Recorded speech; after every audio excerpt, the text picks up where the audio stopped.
देखिए आज का वीडियो आप लोग का है फर्जी जमाबंदी को कैंसिल कैसे कराएं और ज़मीन वापस अपने कब्जा में कैसे पाएं। भाई बहुत सारा लोगों का अभी भी ज़मीन सर्वे बिहार में हो रहा है। हमको हंसी लगता है ये चीज़ देख के कि जमाबंदी जो है फर्जी है और बहुत सारे लोगों को पता ही नहीं है। Same to same registry paper बना लिया, सेम टू सेम कर लिया, जमाबंदी पता है फर्जी बना लिया है। इस वीडियो के माध्यम से आप लोग को पूरा जानकारी देने वाले हैं। फर्जी जमाबंदी को कैसे पहचानिएगा, आप लोग कैसे जानिएगा, लोगों के बातों से वो पूरा बताने वाले हैं। वो दलाल जो दलाली करता है भाई उसको पूरा खुलासा कर देने वाले हैं, पूरी जानकारी देने वाले हैं। आप कैसे जानिएगा, कैसे निकालिएगा, क्या करना होगा। आपके पास नहीं भी पेपर है तो भी आप जान जाइएगा कि फर्जी है। अगर आपके मन में एक भी शंका है कि ये ज़मीन हमारा पूर्वज का था, ये ज़बरदस्ती हमारा ज़मीन को कब्जा किया हुआ है, तो भाई इस वीडियो को पूरा देखो, पूरा वॉच करो। इससे पहले मेरा ये काम कर दो भाई, डिस्क्रिप्शन में एक लिंक है, उस चैनल को जाके सब्सक्राइब करो, मेरा ही चैनल है। और इंस्टा को फॉलो कर दो और टेलीग्राम जरूर ज्वाइन कर लेना भाई। टेलीग्राम को अब 1000 का फॉलोवर हमको जल्द से जल्द चाहिए, तो जल्द से जल्द टेलीग्राम को सारे लोग फॉलो कर दो। जल्द से जल्द 1000 का फैमिली को पूरा करना है टेलीग्राम पर, ठीक है। और इंस्टा के ऊपर भी जल्द से जल्द। तो देखो आप लोग के लिए मैं वीडियो बनाता हूँ, इतना मेहनत करता हूँ, तो आप लोग जरा सा लाइक कर देते हो ना, हमारा दिल बढ़ जाता है। तो लाइक को थोड़ा सा बढ़ा दो भाई, लाइक के लिए ही हम इतना वीडियो बना रहे हैं। हमें व्यूज़ नहीं चाहिए, हमें व्यूज़ से कोई मतलब नहीं है। आप लोग लाइक करो, कमेंट करो, सवाल पूछो, यूट्यूब पर भी कमेंट करो, इंस्टा पर भी करो, हर जगह कमेंट करो भाई। देखो समझो यहाँ क्या है, समझो फर्जी जमाबंदी को कैंसिल कराने का और अपना संपत्ति को ज़मीन अपने कब्जे में पाने को लेकर जो है बहुत बड़ा अपडेट जो है, नया अपडेट आपको बताने वाले हैं। न्यू अपडेट 2025 का भाई। देखो यहाँ पर क्या है, बहुत सारे लोगों का फर्जी जमाबंदी जो है बना लिया गया है। समझ पा रहे हो, आपके ज़मीन का फर्जी जमाबंदी अपने नाम से करा लिया है। सीईओ को पैसा देके, कर्मचारी को पैसा देके बिहार में चढ़ावा चलता है भाई। समझ सकते हो, हंसी आता है। ये चढ़ावा का क्या नौटंकी है भाई। चढ़ावा दोगे तो ज़मीन पर जमाबंदी ही आपके नाम से कर देगा। समझ सकते हो। अब आगे आप क्या कर सकते हो बताओ, आगे उस पर क्या लीगल एक्शन ले सकते हो, क्या करना चाहिए, इस वीडियो में पूरा बताएंगे। बने रहना। अगर आपके साथ ऐसा हुआ है तो कभी हो भी सकता है, समझ सकते हो, कभी भी हो सकता है, कभी भी धोखा खा सकते हो भाई, कभी भी। इसलिए इस वीडियो को पूरा देखना है और पूरा वॉच करना है भाई। देखो चलो बताते एक एक स्टेप बाय स्टेप आपको हम बताते हैं। देखो यहाँ पर अगर देखिए, अगर आपका जमाबंदी फर्जी बना रखा है और ओरिजिनल मालिक अगर आप हो, समझ सकते हो, तो देखो इसके बारे में हम आपको पूरा बताएंगे। चाहे आपका वो ज़मीन खतियानी है, चाहे वो आपका ज़मीन केवल्ला वाला ज़मीन है, चाहे आपका वो दाना पत्र है, चाहे वो आपका वसीयतनामा, चाहे आपका वो पर्चा है, किसी भी तरह का ज़मीन है भाई। देखो समझो यहाँ पर क्या है, उस फर्जी जमाबंदी को कैंसिल आप कैसे कर सकते हो। देखो इस वीडियो में पूरा आपने बताएंगे और आप देखिए पूरा। देखो वीडियो मेरा लॉन्ग होता है भाई, जितने भी यूट्यूब पर वीडियो बनाता है हमसे लॉन्ग वीडियो किसी का ज़्यादा नहीं, हमसे ज़्यादा सब्सक्राइबर किसी का नहीं, क्योंकि ज़मीन सर्वे में स्पेशलिटी और साथ ही साथ हमसे ज़्यादा व्यूज़, हमसे ज़्यादा लॉन्ग वीडियो कोई नहीं बनाता है। और क्योंकि व्यूज़ नहीं आता, ये चीज़ आप देख ही रहे हो, तो हम बनाते हैं क्योंकि हम दिल से मेहनत कर रहे हैं आप लोग के लिए। हमको व्यूज़ से मतलब ही नहीं, बस आप लोग सिर्फ लाइक कर देना, ठीक है। देखो यहाँ पर, तो यहाँ पर खबरें बहुत सारे लोगों का मन में है, क्या फर्जी जमाबंदी कैंसिल हो सकता है भाई? हो सकता है। अगर किसी के नाम से जमाबंदी फर्जी है, मान लो वो फर्जी तरीके से करा लिया, तो इस वीडियो को पूरा देखो, समझो। बाद में आपके साथ भी धोखेबाजी, आपका चाचा, आपका भाई, आपका चचेरा भाई, आपका सगा भाई, कोई भी कुतिया आपका कोई भी कर सकता है ऐसा। आपके गांव वाला कर सकता है, कोई भी कर सकता है। देखो समझो यहाँ पर, देखो खतियान या किसी और भी तरीके से केवल्ला, रजिस्ट्री या जमाबंदी कोई और भी कायम करा लिया है, जमाबंदी फर्जी कायम कर लिया है भाई, और ज़मीन आपका है, आपको पता है।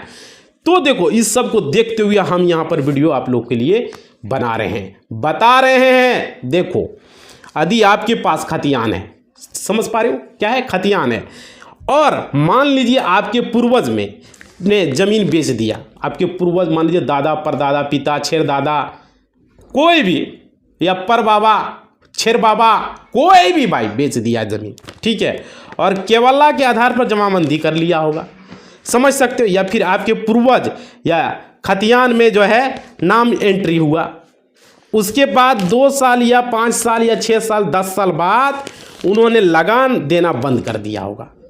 जैसे होता है ना लगान, क्या है, ज़मीन का रसीद कटवाना, उसे लगान रसीद बोला जाता है। समझ सकते हो, समझ रहे हो, देना बंद कर दिया। और क्या हुआ, जमींदारी उस समय क्या चलता था, हमारे दादा परदादा के समय में जमींदारी प्रथा चलता था। जमींदारी प्रथा, जमींदार उसको लगान वसूलता था, ज़मीन का रसीद काटता था। तो अगर आपने रसीद कटाना बंद कर दिया तो ज़मींदार क्या करता था, उस ज़मीन का किसी दूसरे के नाम से फिर कर देता था। वो समझ सकते हो, उस समय पावर था ज़मींदार को, अब क्योंकि ज़मींदारी प्रथा चलता था। अब देखो यहाँ पर क्या था, ज़मींदार क्या किया, नीलाम कर दिया होगा, ये भी हो सकता है, ज़मींदार उसको नीलाम कर दिया होगा। तो ज़मींदारी से वो ज़मीन खरीदा होगा या ज़मींदार से ज़मीन खरीदा होगा, ये भी हो सकता है, ये भी हो सकता है। या फिर उस ज़मीन का ज़मींदार ने बंदोबस्ती करा दिया हो भाई, कर दिया होगा, ज़मींदार भी बंदोबस्ती किया था उस समय। ठीक है, तो दोस्तों क्या होता है, ये सब चीज़ें हम आपको बता रहे हैं इस वीडियो में। देखो खतियान बना, उस समय पूर्वज का नाम खतियान में चढ़ा, उस समय पूर्वज का नाम यानी कि दादा परदादा पिता जो भी है भाई, आपका बड़का भैया ज़मीन का मालिक हो, ज़मींदार होता है। ज़मीन का मालिक कौन होता था, ज़मींदार होता था। वो उसके मर्जी में था, वो कुछ भी किसी को रजिस्ट्री कर दिया, किसी को बंदोबस्ती करवा दिया, किसी का ज़मीन को नीलाम करवा दिया। कौन, ज़मींदार। पहले ज़मींदारी प्रथा चलता था, हम हर वीडियो में आप लोग को अभी बता रहे हैं, अभी सीरीज चल रहा है कंटिन्यू आप लोगों का। और देखिए ज़मींदार के अंदर ही सभी रैयत जोत आबाद करता था। ठीक है, और क्या, सिर्फ जोत आबाद करने का और खरीद बिक्री करने का राइट ज़मींदार को ही दिया गया था। लेकिन उसमें क्या था, अहम भूमिका था लगान रसीद का, सबसे अहम भूमिका था। आपका ज़मीन लगान रसीद कटाओगे तो आपका ज़मीन रहेगा, लगान रसीद नहीं कटाओगे तो नहीं रहेगा उस समय। और जो नहीं कटाता था उसका ज़मीन नीलाम हो जाता था या किसी दूसरे को बंदोबस्ती कर देता था, कौन, ज़मींदार। उसके बाद देखो, जिस दिन आपके पूर्वज का लगान देना बंद कर देता था, मान लिया आपके दादा परदादा बंद कर देता था, तो उसके बाद ज़मींदार नीलाम कर देता था उस ज़मीन को। ठीक है, और बंदोबस्ती कर देता था किसी दूसरे को बंदोबस्ती कर देता था। और लेकिन खतियान में वो नाम जो है जिसका मर्जी उसका कर देता था। तो खतियान में तो भाई शुद्धि नहीं हो सकता है, एक चीज़ याद रखिए, खतियान में शुद्धि नहीं हो सकता है दोस्तों। तो उसी खतियान को लेकर आप तलाश रहे हैं कि ये मेरा ज़मीन है, उसी खतियान को लेकर भी आप लोग, बहुत सारे लोग तलाश रहे हैं, बहुत पुराना ज़मीन है, बहुत सारे कमेंट भी हमें आ रहा था इसके बारे में। तो सोचिए हम वीडियो इस पर हम बना दें, आप लोग के कमेंट के आधार पर हम वीडियो बनाते हैं भाई। तो चलो थोड़ा सा पानी पी ले रहते हैं और आगे फिर स्टेप को हम बढ़ाते हैं। आप लोग थोड़ा जितने भी जुड़े हो भाई, लाइक थोड़ा सा करो, मोटिवेशनल को बढ़ाओ। जितने भी लोग जुड़े हुए हो वीडियो को थोड़ा सा लाइक को बढ़ाओ भाई। जब लाइक बढ़ता है ना तो हमें शरीर में एनर्जी आता है, हम आप लोग के लिए वीडियो बना पाते हैं। थोड़ा सा करोगे लाइक भाई, सारे लोग लाइक कर दो। देखो आज देखो डिस्क्रिप्शन में लिंक है मेरा चैनल का, उसे जाके सब्सक्राइब कर लो, मेरा ही चैनल है। और इंस्टा को फॉलो करो और टेलीग्राम को ज्वाइन कर लो, कठिन पाना है तो। देखो यदि जमींदार के पास किसी भी माध्यम से कोई भी ज़मीन जो है किसी भी माध्यम से गया हो, तो ज़मींदार या तो किसी को बंदोबस्ती कर देता था या तो किसी को नीलामी भी कर देता था भाई। कौन, ज़मींदार। सुने होंगे कि ज़मीन का नीलाम हो गया आपके घर गांव में, अगल बगल गांव में ऐसा सुनने को मिला होगा, समझ सकते हो। तो किसी को भी लिख भी देता था वो, उसको पावर था, जिसको लिख दिया उसका वो ज़मीन हो जाता था, क्योंकि उसके हाथ में वो पावर था। ब्रिटिश सरकार ने जब लॉर्ड कर्नवालिस का समय आया उस समय ये चीज़ें किया गया। लॉर्ड कर्नवालिस का समय में ज़मींदारों को पावर था हाथ में। अब देखो क्या, यही 3-4 माध्यम से ज़मीन जो है किसी न किसी के पास चला जाता था, किसी न किसी को दिया जाता था। ठीक है, ऐसा नहीं है कि यह फर्जी नहीं है, बहुत सारे जमाबंदी फर्जी भी कायम हुआ। इसी का मिसयूज करके बहुत सारे लोगों ने फर्जी जमाबंदी बना लिया भाई। और जो चालाक था थोड़ा, जिसका दादा परदादा थोड़ा दिमाग वाला था, उन्होंने फर्जी बना लिया। अब देखिए वास्तविक रूप से फर्जी तो होगा तो वो कैंसिल जो है 100% होगा। अगर वो फर्जी जमाबंदी होगा, अगर आप लग जाइएगा तो 100% उस जमाबंदी को कैंसिल करा पाइएगा। और वो भी फर्जी नहीं होगा तो कैंसिल नहीं होगा भाई, चाहे कोई भी तरीका अपना लो, समझ सकते हो। ठीक है, तो देखो मैं आपको बताता हूँ, वीडियो भले लॉन्ग हो, जानकारी यूजफुल रहेगा भाई। देखो यदि आप मानते हो कि हमारे पास खतियान है, ठीक है, आपने मान लिया कि ना भाई हमारे पास खतियान है, जमाबंदी किसी और ने करवा रखा है, फर्जी तरीके से किसी और के अपने नाम से करवा लिया है और जमाबंदी करा, ये हो सकता है, संभव है भाई। तो देखो लेकिन कब्जा नहीं करा सकता। अगर मान लीजिए कब्जा नहीं करा सकता, कब्जा उस पर नहीं कर, जमाबंदी भले कायम करा लिया लेकिन कब्जा आपका है तो वो कैसे करवा लेगा। यदि आपके पास कब्जा है तो वो हो सकता है कि वो फर्जी बना लिया हो, जमाबंदी कायम करा लिया हो, ठीक है। और क्या, लेकिन अगर जमाबंदी उसी के पास है, कब्जा भी उसी के पास है, तो कैसे फर्जी माना जाएगा भाई। मान लो जमाबंदी भी उसी के पास है, कब्जा भी उसी के पास है, शुरू से ही है, तो वो फर्जी नहीं रहता है। लेकिन आपका ज़मीन है और आपका कब्जा है और जमाबंदी उसके नाम से है, तो वो फर्जी हो सकता है। ये समझ सकते हो सकता है, ये बता रहा हूँ मैं, ये नहीं कि नहीं हो सकता है बिल्कुल। तो अगर वह जबरन या ज़बरदस्ती या बलपूर्वक या दबाई की तरह का जमाबंदी के आधार पर अगर कब्जा किया है, आपको दिखा के आपके ज़मीन को, तो आपको थाना में रिपोर्ट कर देना चाहिए, केस कर देना चाहिए, थाना में एफआईआर कर सकते हो भाई जाके। अब देखो, आपसे कोर्ट में सवाल पूछा जाएगा, ठीक है। और इसमें जो है अगर आप बताते हैं, आप अगर केस करते हैं, तो आपको फ़ोटोकॉपी लगा देना अपना ज़मीन का, जो आपके पास पेपर है। अगर वो खतियानी ज़मीन है तो खतियान लगाना है, रसीद कटवा रहे हो रसीद लगाना है, केवला वाला ज़मीन है तो केवला लगाना, पर्चा वाला ज़मीन है पर्चा लगाना, जो भी ज़मीन है भाई उसका वो लगाना है, लगान रसीद को भी लगाना कि देखिए ये ज़मीन मेरा है और ये ज़मीन पर ये आदमी ज़बरदस्ती कब्जा किया हुआ, हम इस ज़मीन का रसीद भी कटवा रहे हैं। रसीद सबसे ज़्यादा प्रूव होता है कि भाई देखो हम लगान भी दे रहे हैं ज़मीन का, ठीक है। ये चीज़ें मेन होता है। अब आगे समझिए, देखिए किस प्रकार से आपको उसको साबित करना है। यहाँ पर देखो कि वह फर्जी, कैसे साबित करोगे भाई, ये जो है फ्रॉड है, समझ पा रहे हो, ये कैसे करोगे। देखो दीज आर फ्रॉड, कैसे, देखो अगर फर्जी नहीं होगा तो जमाबंदी नहीं रद्द हो सकता है, अगर वो ओरिजिनल होगा तो जमाबंदी उसको रद्द नहीं कर पाओगे भाई। अब रहा क्या, तो पहले आपको अपना जमाबंदी का जानकारी आपको निकालना पड़ेगा कि आखिर ये जमाबंदी आया तो आया कहाँ से, इसके नाम से कैसे शो कर रहा है।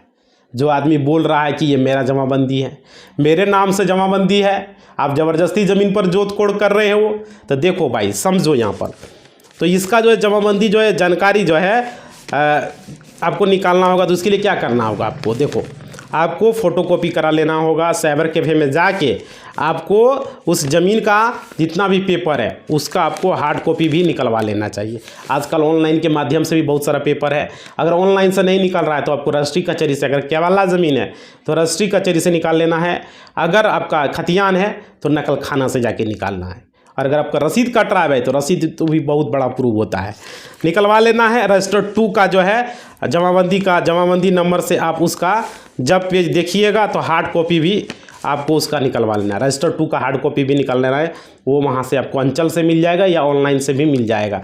तो उसमें हो सकता है कि फर्जी हो सकता है, अंचल में सीओ फर्जी कर सकता है और होता है भाई, पैसा के बल पर किया जाता है।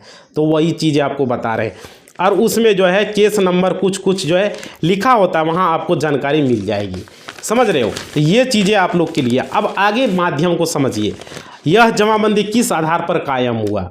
वहाँ पर आप जमाबंदी निकालोगे अंचल से तो पूछोगे कर्मचारी से कि यह जमाबंदी किस आधार पर कायम हुआ, ये तो मेरा था, कैसे कायम हुआ। तो देखिए क्या क्या करना है, हम स्टेप बाय स्टेप आपको बता रहे हैं, समझिए जरा सा। मुँह बड़े सूख रहा है भाई, थोड़ा सा लाइक बनता है, लाइक करो, मुँह से खापन को दूर करो भाई, आप लोगों को सभी लोगों से करें, लाइक करो वीडियो को, थोड़ा सा हमें मोटिवेशनल मिलेगा। देखो किस आधार पर कायम हुआ, केवला के आधार पर हुआ जिसको कि सेल डीड दस्तावेज बोला जाता है, या तो बंदोबस्ती पत्र पर हुआ, या तो खतियान के आधार पर हुआ, या तो नीलामी पत्र के आधार पर हुआ, या तो सीलिंग एक्ट के तहत किया गया, या पर्चा के आधार पर किया गया। समझ पा रहे हो, सीलिंग एक्ट पर्चा कैसे मिलाओ, किस आधार पर यह ज़मीन का जमाबंदी कायम हुआ, इसका समझ पाते हो। कुछ ना कुछ तो लिखा जरूर होगा, उसमें लिखा रहता है, जब निकालोगे तो वहाँ कर्मचारी के पास जो मेन रजिस्टर होता है उसमें लिखा रहता है किस आधार पर हुआ। अब देखिए ऐसा नहीं लिखा, ऐसा जो है नहीं लिख पाता है तो आपको सीधा जमाबंदी होता है। अगर मानिए ऐसा नहीं लिखा हुआ है वहाँ पर तो समझिए सीधा जमाबंदी लिखा रहेगा, तो समझ लो कहीं ना कहीं फ्रॉड है, कहीं ना कहीं फ्रॉड है। आधार जरूर लिखा रहेगा, जमाबंदी लिखा रहता है। आपके दोस्तों को भी भाई यहाँ पर ये चीज़ जानकारी आप लोगों को रखना है, सारे दोस्तों को मैं बता रहा हूँ भाई, ये जानकारी आप लोग को रखना है। आपको इन्फॉर्मेशन जो है ज़रूर रखना है, आपको उसका जानकारी ज़रूर निकालना है। आप उसका कोई फॉर्म होता होगा जमाबंदी ला फॉर्म निकालने का जानकारी अंचल में कर्मचारी से पूछिएगा कि इस जमाबंदी का हमको पूरा डिटेल्स चाहिए, कैसे मिलेगा। तो देखिए यहाँ पर जो आपको ब्लॉक में जब जाइएगा, जो कचहरी जिसको आप लोग बोलते हो ब्लॉक, ठीक है, अंचल कार्यालय, वहाँ पर आप जाइएगा तो वहाँ पर आपको जो है उसमें कुछ टिकट उकट लगाने का होता होगा, वो सब लगा दीजिएगा। जमाबंदी के बारे में जो जानकारी चाहिए वो उस फॉर्म को भर दीजिएगा और सबसे पहले अपना नाम, पिता का नाम, गांव का नाम, पंचायत का नाम, प्रखंड का नाम, सारा कुछ वहाँ आप लिख दीजिएगा। और आपको जिस जमाबंदी का चाहिए जानकारी उस जमाबंदी का आप नंबर लिख दीजिएगा, जमाबंदी नंबर, खाता नंबर, खसरा नंबर जो है भाई सारा कुछ मेंशन कर दीजिएगा। जमाबंदी का जो भी उसका मौजा होगा वो लिख दीजिएगा, पंचायत होगा, प्रखंड होगा, थाना नंबर हो, सारा कुछ मेंशन कर दीजिए, लिख दीजिए। इसकी संपूर्ण जानकारी चाहिए वहाँ पर, ये लिख दीजिए। और जमाबंदी किस आधार पर घर बना है, आधार पर बना है, वो भी वहाँ पर लिखिए। ऐसा लिखकर आप फोटोकॉपी करा लीजिए और आप कम से कम 3 कॉपी ज़रूर कराइए, एक ओरिजिनल और एक जीरोक्स ले लीजिए और एक आपको साइन कर देना चाहिए भाई, ठीक है, कर्मचारी को आप दे दीजिए। और क्या किए, लिखा हो कि वहाँ पर पूरा मेंशन हो भाई, पूरा लिख दीजिएगा, ठीक है, कर्मचारी साहब को दे दीजिए। और उसमें पक्का सबूत आपको लिखा होगा, जब आप कोर्ट में मुकदमा दायर कीजिएगा तो उसमें जो है आपको सबूत मिल जाएगा और ये सबूत के तौर पर आपको काम में आएगा कि ये जमाबंदी जो है केवल किस आधार पर खाता खोला गया, जो जमाबंदी खोला गया, जो जमाबंदी कायम हुआ, आखिर किस आधार पर कायम हुआ। तो ये कोर्ट में आप पेश कर पाओगे। वो डिटेल्स आप अंचल कार्यालय से मंगा लोगे, उसका एक फॉर्म होता है, कर्मचारी जाके पूछिएगा कि हमको जमाबंदी नंबर 10 मान लीजिए, तो जमाबंदी 10 नंबर कैसे कायम हुआ, किस आधार पर हुआ, उसको बताइए। क्या वल्ला से हुआ, बंदोबस्ती से हुआ, या वास्तविक पर्चा से हुआ, या खतियानी से हुआ, किस आधार पर कायम हुआ। ठीक है, आपको डाउट है 10 नंबर जमाबंदी में, 10 नंबर को पूछिए। आपका 20 नंबर जमाबंदी, 20 नंबर पूछिए। जो जमाबंदी में डाउट है भाई, समझ पा रहे हो, ये किस आधार पर खोला गया, बंदोबस्ती पत्र के आधार पर खाता खोला गया, या नीलामी पेपर के आधार पर खोला गया, या सीलिंग एक्ट के पर्चा के आधार पर खोला गया, या खतियान के आधार पर खोला गया, या वास्कित पर्चा के आधार पर खोला गया, या आपका बंदोबस्ती के आधार पर खोला गया, कैसे खोला गया भाई, ये पूरा जानकारी आप जो है वहाँ पर आप अपना पक्का सबूत जो है उनसे ले पाओगे। अब यह जो है आपको जमाबंदी को जो है आपको इन्फॉर्मेशन मिल जाएगा और इस प्रकार आप जमाबंदी को रद्द करवा पाओगे। जब आपको सबूत मिलेगा, देख लोगे भाई ये तो फ्रॉड है, समझ रहे हो, तो आपको भरोसा हो जाएगा कि ये फ्रॉड आदमी है। और देखिए उसके बाद समझिए अब आगे यहाँ पर कैसे भरोसा हो जाएगा फ्रॉड का, देखो वहाँ पर क्लियर लिख देगा भाई जो है जिस किस आधार पर जमाबंदी कायम हुआ। अब देखिए अपने गांव में इस तरह का मामला बिना खर्च किए भी आप कर सकते हो, उस ग्राम के पंचायत के मुखिया को आप बोलकर, ठीक है, वहाँ पर आप बोल के आप कह सकते हो कि फलना आदमी ने जबरन मेरे पूर्वज से कब्जा कर लिया है, ठीक है, जमाबंदी कायम करा लिया है, फर्जी तरीके से करा लिया है। तो आप बोलिएगा कि आपसे के पास कोई पेपर है, दिखाइए, क्योंकि आपके पास तो पक्का नकल है। आप यह साबित कर सकते हो भाई कि आपका अपना जो है पेपर है और इसके पास पेपर नहीं है, समझ सकते हो, ये भी हो सकता है। अब दूसरा देखिए, दूसरा तरीका क्या है, आप इसको कोर्ट भी जाना पड़ सकता है उस आदमी को, जो आदमी है। पहले आपको आपकी खतियान का ओरिजिनल कॉपी आपको रखना होगा भाई। देखो सबूत आपको इकट्ठा करना है, अगर खतियान है तो खतियान, अगर सेल डीड है तो, अगर आप मान केवल्ला है तो ओरिजिनल आपको निकलवा लेना है रजिस्ट्री कचहरी से। आप देखिए कैसे निकालिएगा, मान लीजिए आपके पास है ही नहीं, बहुत सारे लोग ये बोलता है कि हमको इसवी नहीं मालूम है, भाई समझो कैसे निकालोगे, वो भी एक तरीका बता रहे हैं, उसका 2 तरीका हमारे पास है। आपके पास कुछ भी नहीं पता है फिर भी आप निकलवा सकते हो, समझो कैसे निकालोगे। देखो आपको क्या करना, ओरिजिनल कॉपी रखना है और बाकी को जीरोक्स कराना है, मतलब फ़ोटो कॉपी करवाना, और इन्फॉर्मेशन का पेपर एक होता है उसे आपको फ़ोटो कॉपी करा लेना है और आपको सभी बात को बताना है। और यह बात आपको अंचल कार्यालय में दायर कर देना है कि आपके पास जो है जमा करना है एडीएम कोर्ट के पास कि यह वाद जो केस है इसे दायर करना है कि उन्हीं के पास पावर होता है, वह फर्जी जमाबंदी को रद्द कर सकता है। भाई वकील आपको रखना होगा, उसके माध्यम से आप ये बात दायर करवा सकते हो। बाकी की प्रक्रिया आपको वकील बताएगा। और जो वकील ज़मीन जायदाद का केस लड़ता हो, कभी लड़ा हो, उसी वकील को रखिएगा। ऐसा नहीं कि जो क्रिमिनल केस को सिर्फ लड़ता हो और आप उस वकील को रखिएगा तो ये जमाबंदी को रद्द नहीं करवा पाएगा, क्योंकि जो जमाबंदी रद्द होता है वो एडीएम के द्वारा रद्द किया जाता है और उस जमाबंदी को आप रद्द करवा सकते हो। जब आपको लगे कि ये फर्जी है, आप ओरिजिनल पेपर निकलवा लो और जमाबंदी को रद्द करवा लो। भाई देखो, आप खतियान का जीरोक्स करवा लीजिएगा और एक वकील से मिलकर आप केस कर दीजिएगा, ठीक है। और आप ज़्यादा से ज़्यादा टाइम नहीं लगेगा भाई, इसमें सुनवाई होगा, वकील बताएगा कि कितना टाइम लगेगा। और उसमें जो है आपके पास कोई पेपर है नहीं है तो आप जमाबंदी जो है आप खारिज कर देगा। भाई आपको दखल कब्जा का अभियान जो है चला के दखल कब्जा भी उसे जो है खारिज करवाया जा सकता है। भाई अगर आप दखल कब्जा है तो उसे भी आप हटवा सकते हो। देखो कैसे हटा सकते हैं, अगर आपकी ज़मीन है, आप शारीरिक लड़ाई करते हैं तो इसका आपको परिणाम भुगतना पड़ेगा, आप पर क्रिमिनल केस भी हो सकता है। भाई तो उसे नहीं करना है, लाठी के बल पे आपको ये सब काम नहीं करना है, आपको स्टेप बाय स्टेप काम करना है, ठीक है। और जमाबंदी कैंसिल आप करवा सकते हो, दखल कब्जा भी आप कैंसिल करवा सकते हो अगर दखल कब्जा उस ज़मीन पर है। कैसे भाई समझो, देखो स्टेप बाय स्टेप हम आपको बता रहे हैं। मान लेते हैं कि वर्तमान में जो सर्वे भी चल रहा है, लोगों का मन में ये भी सवाल होगा कि अभी सर्वे चल रहा है, उस सर्वे में किसके नाम से कर दिया जाएगा, ये सवाल उठ रहा है। आखिर ज़मीन सर्वे बिहार में हो रहा है तो ये किसके नाम से होगा।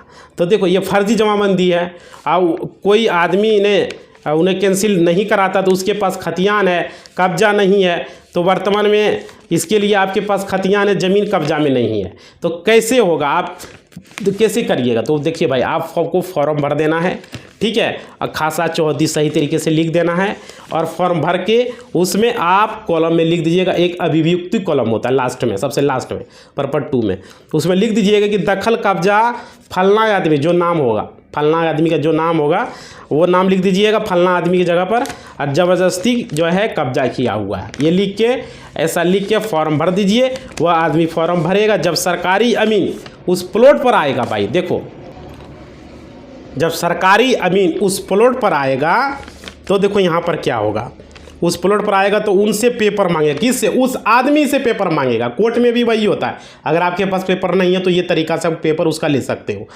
पेपर मांगेगा, समझ रहे हो। सर्वे अगर पेपर नहीं देगा वो तो उसका सर्वे नहीं होगा, ठीक है, पेपर मांगेंगे। और आपके पास क्या क्या पेपर है, वो एक जमाबंदी दिखाने से सर्वे नहीं हो जाएगा। वो आदमी जमाबंदी दिखाएगा तो उससे सर्वे नहीं, समझ लीजिए ये फ्रॉड है। उसके बाद देखिए क्या क्या पेपर है, वो एक जमाबंदी दिखाने में सर्वे नहीं होगा। जमाबंदी के साथ साथ बंदोबस्ती पेपर दिखाना होगा, और या नीलामी पत्र दिखाना होगा, या खतियान दिखाना होगा, या केवल्ला दिखाना, कोई पेपर दिखाना होगा भाई, समझ सकते हो, ठीक है। और दिखाना होगा, उस बीच में आप खतियान रखते हैं, आपके पास खतियान होगा क्योंकि आपका ज़मीन है, या आपके पास सेल डीड होगा, कोई भी पेपर आपके पास होगा, ठीक है। बास्केट पर्चा भी हो सकता है, तो ज़मीन का सर्वे खतियान आपके नाम से बनेगा और अवैध दखल कब्जा में उनका नाम जाएगा, अवैध दखल कब्जा में उनका नाम रहेगा, ठीक है। तो बाद में सर्वे ख़त्म होने के बाद आपका मुकदमा दायर किया जाएगा। सर्वे जब खत्म हो जाएगा, सर्वे होगा लेकिन अवैध में उनका नाम डाल देगा और बाकी चीज़ में आपका नाम रहेगा। और क्योंकि दखल कब्जा उसके अंडर में है, और जो बीएनएस की धारा 329 के तहत जो है क्रिमिनल मुकदमा चलेगा, उस पर क्रिमिनल केस चलाया जाएगा, और सेक्शन 329 चलेगा, और ज़मीन आपका कब्जा में आ जाएगा, और जेल और जुर्माना दोनों उस आदमी को देना पड़ेगा। थोड़ा देखो ज़मीन को कायम कराने में, देखो भाई सच्चाई को जीतने में थोड़ा टाइम लगता है, केस को जीतने में थोड़ा टाइम लगेगा। बाद में बीएनएस की धारा 329 का सेक्शन जो आर्टिकल 329 है, उसके तहत उस पर जुर्माना, जेल दोनों कार्रवाई किया जाएगा उस आदमी पर, समझ पा रहे हो। तो आपको क्या करना है, अगर कोर्ट में जब केस करोगे तो वो आदमी से कोर्ट पेपर मांगेगा। अगर मान लीजिए आपके पास पेपर नहीं है, बहुत सारे लोगों के साथ ऐसा है, आप अपने वकील को बताइएगा कि हमारा दादा परदादा को पेपर अच्छे से नहीं रख पाया, पेपर खो गया, समझ पा रहे हो। तो पेपर वो आदमी बोल रहा है कि मेरा ज़मीन है, ठीक है, विपक्षी पार्टी, तो वो पेपर कोर्ट में प्रस्तुत करेगा, कोर्ट में वो जमा करेगा, ठीक है। और आपका वकील जो है, जब जज साहब उससे पेपर मांगेगा, पेपर वहाँ जमा करेगा, वो जीरोक्स कॉपी जमा करेगा, तो वो जीरोक्स कॉपी आप निकलवा लीजिएगा कोर्ट में, नकल के तौर पर वो ले लीजिएगा, समझ पा रहे हो। और उस पेपर में आप देख लीजिएगा किस आधार पर काम किया है वो। अगर वो फोटोकॉपी आपके हाथ में आ गया तो उस फोटोकॉपी से आप रजिस्ट्री कचहरी में जाके ओरिजिनल पेपर निकाल सकते हो। क्या निकलेगा या नहीं? अगर वो फोटोकॉपी से अगर वहाँ पर कोई, जैसे उसमें क्या बल्ला में क्या होता है, उसमें खाता खसरा, उसमें सीरियल नंबर, डीड नंबर, ये सारी चीज़ें लिखा रहता है। अगर उसमें फोर्जर सीरियल नंबर, फोर्जर डीड नंबर, फोर्जर वोल्यूम नंबर अगर उस केवाला में लिखा हुआ है तो समझ लो कि वो आदमी फोर्जर तरीके से अपना केवाला बनाया हुआ है। उसको देखते ही चोट वकील साहब समझ जाएगा ये फोर्जर है। कोई अमीर को दिखाओगे वो भी बता देगा ये फोर्जर कवाला है। कवाला देखते चोट पता चल जाएगा, हम देखेगा तो हम बता देंगे भाई। कोई भी अमीन क्या, कोई वकील अमीन, अगर वकील नहीं बता पाएगा, अमीन देखते चोट बता देगा ये फोर्जर है। क्योंकि रजिस्ट्री कचहरी में वो डीड नंबर और वो वोल्यूम नंबर से और वो सीरियल नंबर से एक कंप्यूटर में बटन दबाएगा, झट से आ जाएगा डिटेल। फोर्जर रहेगा कोई डिटेल नहीं आएगा। तो उसी समय से समझ जाना कि ये फोर्जर कवाला है, समझ सकते हो। उसमें हर जैसे कि कोई भी सेल डीड होता है, कोई भी केवल्ला होता है, उसमें हर एक केवल्ला में सीरियल नंबर, डीड नंबर आपको दिखाएंगे हम। कोई केवल्ला भी हमारे पास है नहीं, हम दिखा देते हैं आपसे, फाइल में निकालेंगे, किसी और का डिटेल्स अच्छा नहीं रहेगा, हम एक एजुकेशन पर्पज़ के लिए अपना ही दिखाएंगे, और नहीं तो कोई अपना क्लाइंट का दिखाएंगे, ठीक है। हमारे पास है बहुत सारा, तो हम दिखाएंगे, किसी वीडियो में बताएंगे। वीडियो ऐसे भी लॉन्ग हो चुका है। तो आप लोग को यही चीज़ें समझना है कि भाई फोर्जर सीरियल नंबर, डीड नंबर और वोल्यूम नंबर होता है, उससे आप जान जाइएगा। अब वो आदमी जमा करेगा, आपके पास पेपर है नहीं, आप वहाँ पर दावा ठोक दीजिएगा, आप कोर्ट में केस कर दीजिएगा, वो अपने आप जमा करे। कोर्ट वकील साहब बोलेगा कि ये पेपर जमा करे, इसका अगर ओरिजिनल में ज़मीन है, ओरिजिनल में जमाबंदी इसका है, तो ये पेपर जमा करें। और उस पेपर को आप देख के आप वेरीफाई कर लेना, रजिस्ट्री कचहरी से जाके निकाल लेना। अगर आपको इसभी नहीं पता है कब आपका केवल्ला हुआ था, कब आपका दादा परदादा किया था, खो गया था, नहीं मिल रहा है, तो इसका उपाय हमने इस वीडियो में बता दिया। समझ पा रहे हो? पहले उस आदमी को बोलिएगा तुम दिखाओ भाई तुम्हारा है, अगर वो दिखाने से इनकार कर रहा, समझ लो वो फोर्जर है। 50% तो क्लियर हो गया वो फोर्जर है, तो दिखा क्यों नहीं जा रहा है? अगर उसका केवल्ला है तो दिखाएगा, अगर नहीं दिखा रहा है तो लास्ट में कोर्ट में वकील साहब को बताइएगा। वकील साहब वहाँ जज साहब को बोलेंगे, जज साहब बोलेंगे कागज पेश करो, कागज वो जमा करेगा, कागज रिकॉर्ड रूम में रखा जाएगा, रिकॉर्ड रूम से आप कागज निकलवा लीजिएगा, वकील साहब निकाल के आपको दे देंगे, वकील साहब निकलवा के जीरोक्स करके आपको दे देंगे। आप उसको लेके आप जब जो लगेगा 300-400 रुपया जो वकील साहब का जो फीस होगा वो रिकॉर्ड रूम से निकलवाने का, वो चार्ज निकाल के आपको दे देगा। समझ पा रहे हो? तो इसी बात के साथ अपना वाणी को हम विराम देंगे। आप लोग वीडियो को थोड़ा सा लाइक करोगे, शेयर करोगे, आप लोग को इतना बढ़िया जानकारी दी है जो कहा नहीं जा सकता है भाई, समझ सकते हो। और भी चीज़ें आगे हम बताएंगे आप लोग को महत्वपूर्ण। आप लोग वीडियो को थोड़ा सा लाइक करो, चैनल को सब्सक्राइब करो, मोटिवेशनल मिलता है, हमें अच्छा लगता है जब आप लोग लाइक करते हो वीडियो को, हमें बहुत अच्छा लगता है। तो लाइक थोड़ा सा बढ़ा दो भाई, और मेरा एक चैनल है डिस्क्रिप्शन में, उसे सब्सक्राइब कर लो, और मेरा टेलीग्राम को जरूर फॉलो कर लो भाई। जल्द से जल्द 1000 का फॉलोवर टेलीग्राम पर पूरा करो, इंस्टा पर पूरा करो जल्द से जल्द। और कुछ पूछना हो तो यहाँ पर इंस्टा पर लिखो, यूट्यूब पर कमेंट करो, ये अच्छा लगता है हमें जब आप लोग कमेंट करते हो तो धन्यवाद इसी वीडियो के साथ।